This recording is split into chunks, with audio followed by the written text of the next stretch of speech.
नमस्कार, आप देख रहे हैं वॉइस ऑफ हरियाणवी। मैं हूं सुदर्शन। रोहतक ऑरेंज जोन में है और रोहतक प्रशासन ने नियमों में छूट दी है। रोहतक के बाजारों को खोला गया है।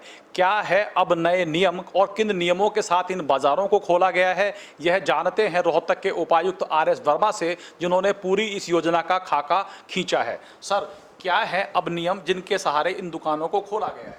सर्वप्रथम वॉइस ऑफ हरियाणा को मेरी तरफ से बहुत बहुत धन्यवाद, शुभकामनाएं कि ये लॉकडाउन के दौरान बहुत ही अच्छी तरह से कवरेज और प्रशासन की बातें लोगों तक पहुंचाई। लॉकडाउन 3 में MHA की गाइडलाइन और स्टेट गवर्नमेंट से जो हिदायतें प्राप्त हुई है उनके मुताबिक हमारे शहर में जो सभी ट्रेड्स की शॉप्स है, मार्केट हैं, उनको अलग अलग हिस्सों में बांट करके उनके दिन निर्धारित किए गए हैं और जो एक्टिविटी सोमवार को चलेगी वो मंगलवार को नहीं चलेगी और सोमवार वाली दोबारा शॉप्स वो बुधवार को चलेंगी और फिर हमारा शुक्रवार को चलेंगी और जो मंगल, वीर और शनि को चलेंगी। इसके साथ साथ हमारी जो सौरी मार्केट है और पुरानी अन्य सांकरी गलियों वाली जो मार्केट्स हैं उनकी स्ट्रेटजी अलग से तैयार की गई है। उनको 3 पार्ट्स में बांटा गया है। एक पार्ट एक दिन खुलेगा, दूसरा पार्ट दूसरे दिन खुलेगा, तीसरा पार्ट तीसरे दिन एंड सो ऑन। इसके साथ साथ लोगों से ये अपील की गई है, दिशा निर्देश दिए गए हैं कि वो बाज़ार को खोलते समय सोशल डिस्टेंसिंग, बार बार हाथ धोना, अपनी शॉप्स एस्टेब्लिशमेंट को सैनिटाइज करना और कस्टमर के लिए सैनिटाइज़र का प्रावधान करना और इसके साथ साथ मास्क लगाना अति अनिवार्य है। और सरकार के दिए गए निर्देशों के अनुसार ही सामान बेचने वाले अर्थात अंदर जो लेबर है, जो सामान अंदर से लिफ्ट करके लाती है, पैक करती है, वो जो नंबर ऑफ पर्सन्स की संख्या निर्धारित की गई है उससे अधिक किसी प्रकार से ना हो। सर, बार्बर शॉप्स को लेकर के बड़ा संशय था, आपने उनको परमिशन दी है, तो क्या रूल्स रहेंगे बार्बर शॉप्स को लेकर के? कब से कब तक वह खुलेंगी और किन किन रूल्स का जो बार्बर शॉप्स के संचालक है उन्हें पालन करना पड़ेगा?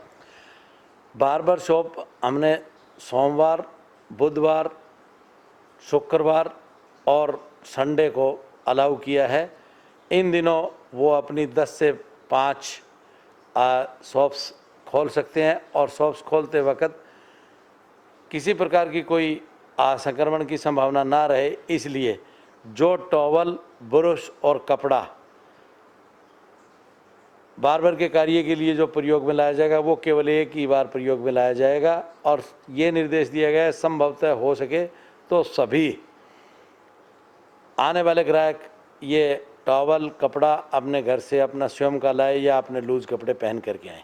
सर, काफ़ी दिनों बाद जो है लॉकडाउन में छूट मिली थी, तो आज पहला दिन था, बड़ी संख्या में लोग बाज़ारों में उमड़े हैं और कई जगह पर रूल्स जो है वो टूटते हुए भी देखे हैं। ऐसे लोग जो रूल तोड़ रहे हैं उनके खिलाफ किस तरह की कार्रवाई का प्रावधान देखा है? आज जो सोशल डिस्टेंसिंग का पालन नहीं हुआ, इसमें कुछ लोगों को कार्रवाई की गई है। काफ़ी मात्रा में हमारे प्रचार वाहन लगा करके लोगों को अपील की गई है, दिशा निर्देश दिए गए हैं कि वो सोशल डिस्टेंसिंग को मेंटेन करके मास्क लगाएं और सैनिटाइज़र का प्रयोग करें और एस्टेब्लिशमेंट ओनर अपनी शॉप को सैनिटाइज करें। इसके अतिरिक्त फिर भी मैं अपील करता हूं कि ये बीमारी है और इस महामारी से बचने के लिए सभी लोग स्वयं भी अपना ध्यान दें और भीड़ भाड़ के क्षेत्र में सोशल डिस्टेंसिंग बना के रखें। इसके साथ साथ बिना किसी अनिवार्य कार्य के बगैर वजह अपने घर से ना निकले, घर में रहे और लॉकडाउन के नियमों का पालन करें। सर, एक संशय की स्थिति यह है कि जो इलेक्ट्रॉनिक गुड्स हैं, हार्डवेयर इंडस्ट्रीज़ है और जो ऑटोमोबाइल इंडस्ट्रीज़ है, क्या वो कंटिन्यू रहेंगी या वो भी एक दिन छोड़ के एक दिन काम करेंगी? ये बिल्कुल सभी की ट्रेड्स के अनुसार इनके डेज फिक्स किए गए हैं। वो भी अल्टरनेट डे पे अलग से जो चार्ट तैयार किया गया है उस चार्ट के मुताबिक वो करेंगे। तो ये थे रोहतक के उपायुक्त RS वर्मा, जिन्होंने एक विस्तृत खाका तैयार किया है। रोहतक को लेकर बाजारों को खोला गया है लेकिन नियमों के साथ खोला गया है और साथ ही अपील कर रहे हैं कि सरकार ने नियमों में छूट दी है, बाजारों को खोला है, लेकिन लोग इस वायरस को देखते हुए ज़्यादा से ज़्यादा घर पर ही रहें, कोशिश करें कि वो घर पर रहें और कम से कम ही बाहर रखें, अपने स्वास्थ्य का ख्याल रखें। आप देखते रहे वॉइस ऑफ हरियाणवी। नमस्कार।